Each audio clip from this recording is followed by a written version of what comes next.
Hello students, তোমাদের সকলকে স্বাগত। আজকে তোমাদের ক্লাস 9-এর রায় ও মার্টিন প্রশ্নবিচিত্রার ইতিহাস বিষয়ের মডেল সেট 13 করে দেখাবো। তো চলো শুরু করা যাক। প্রশ্নটি হয়েছে রামপুরহাট হাই স্কুল থেকে। একের থেকে কী আছে? সঠিক উত্তরটি নির্বাচন করো। প্রজাপতি রাজা নামে পরিচিত ছিলেন অপশন বি পঞ্চদশ লুই। পরের প্রশ্ন কী আছে? ফ্রান্সকে রাজনৈতিক কারাগার বলেছেন অপশন ডি ভলতেয়ার। পরের প্রশ্ন কি আছে? ক্যাপিটেশন ছিল ফ্রান্সের অপশন সি উৎপাদন ভিত্তিক আয়কর। কি হবে? উৎপাদন ভিত্তিক আয়কর। পরের প্রশ্ন কি আছে? দ্য স্পিরিট অফ লজ গ্রন্থের রচয়িতা অপশন সি মন্তেস্কু। পরের প্রশ্ন কি আছে দেখে নি এবারে। ফরাসি বিপ্লবের জনক ছিলেন অপশন সি রুশো। পরের প্রশ্ন কি আছে? সন্ত্রাসের রাজত্বের নায়ক ছিলেন অপশন বি রোবস্পিয়র।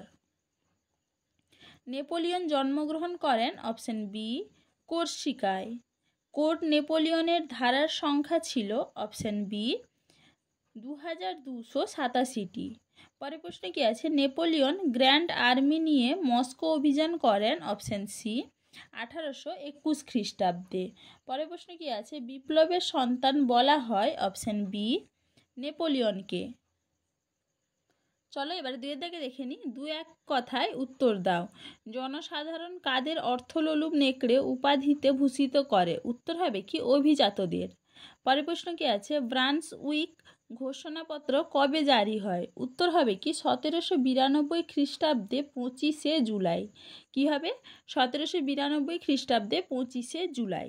পরের প্রশ্ন কি আছে? কোন দেশ সমুদ্রের রানী নামে পরিচিত? উত্তর হবে কি ইংল্যান্ড। পরের প্রশ্ন কি আছে? ওয়াটারলুর যুদ্ধ কবে সংঘটিত হয়? উত্তর হবে কি 1815 খ্রিস্টাব্দে। দেখে নাও তোমরা আরেকবার। চলো এবারে তিনে দাগে দেখে নি। ক স্তম্ভের সঙ্গে খ স্তম্ভ মিলিয়ে লেখো। ওলার হবে কি পুরাতন তন্ত্রের মৃত্যু পরোয়ানা। পরের প্রশ্ন কি আছে? লেফেভর এটা হবে কি দ্বিতীয় ফরাসি বিপ্লব। পরের প্রশ্ন কি আছে? চতুর্দশ লুই এটা হবে কি আমি রাষ্ট্র। সিজালপাইন প্রজাতন্ত্র এটা হবে কি ইতালীয় রাজ্য। চলো এবারে চারের দিকে দেখে নি। নিচের প্রশ্নগুলির 2-3টি বাক্যে উত্তর দাও। লেতোর দা ক্যাশে কি? এটা তোমাদের রায়মার্টিন সহায়িকায় 55 নম্বর পেজে 37 নম্বর প্রশ্নের উত্তর দেখবে, সেখান থেকে তোমরা পেয়ে যাবে। পরের প্রশ্ন কি আছে? টেনিস কোর্টের শপথ কি?